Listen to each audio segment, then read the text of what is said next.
does that signify?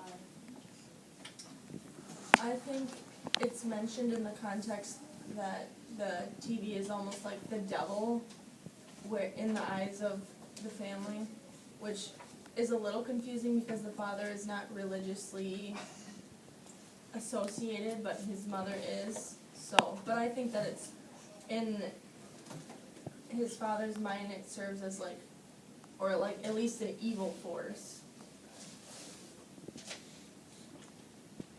I feel like the lack of TV just shows how isolated Alan always was, because towards the end of the play, I think they were talking about how he was like not really part of the modern century or whatever. Like he was always told just Bible stories, and so I feel like it shows his isolation and how he coped with it was through the things that he knew.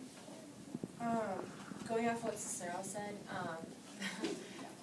like for TV, I feel like that was significant because, well, if you look at us, teenagers or just kids in general, very influenced by like outside things, like they have their family and then like, well, nurture versus nature kind of thing.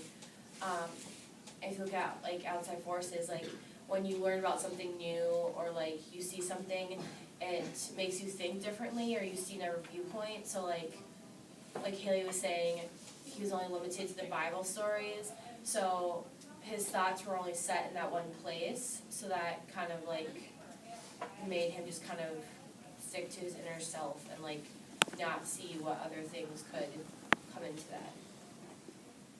Going on to like the television thing was back in like the 60s and 50s, television was new, so what happened was a lot of parents just sat their kids down on the television and basically that was their babysitter.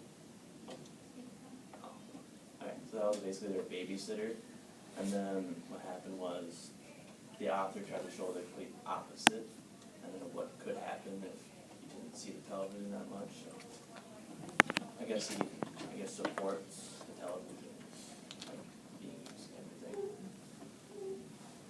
One thing I think is kind of important is, although the TV was forbidden for Alan, it's pretty clear that he has watched a lot of television because he's memorized many advertisements.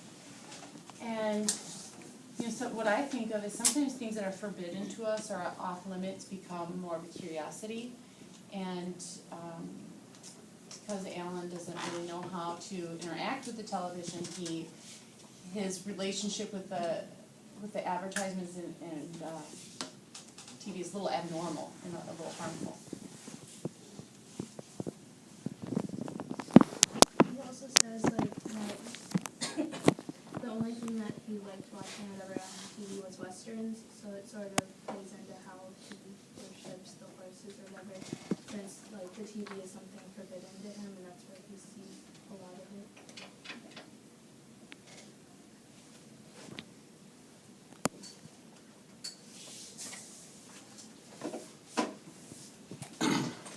Alright, we're gonna go to another question. Who do you guys think is the most complex character in the play, and why?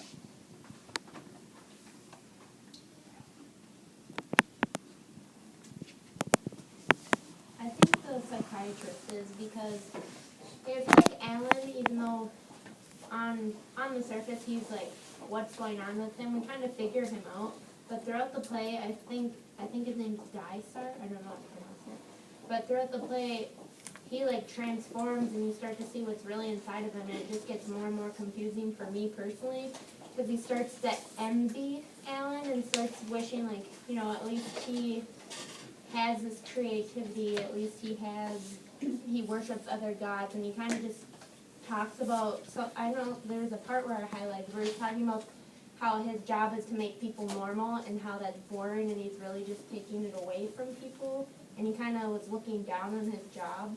I think that was, I highlighted it somewhere. But I think it was on 65. He says, I have cut from them parts of individuality repugnant to this God in both his respects, part sacred to rare and more wonderful God. And he was kind of, to me, that sounded like it was a negative thing what he was doing. He wished he didn't take away, even though people see that as crazy, he wished he kept them crazy.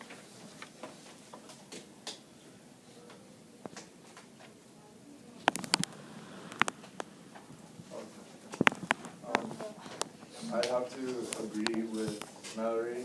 I think Dysart is the most complex character because, like she said, Alan is meant to be like the center, focus of attention and everything because he's really messed up, but we do figure him out at the end and somewhat fix him, I guess. But yeah, it seemed to me like at the same time that the psychiatrist was trying to fix Alan, at the same time he was trying to, like, I don't wanna say fix himself, but like he was looking for like his own purpose at the same time, like what his job was really about, and like, I don't know, stuff like that, I guess. I just agree with you.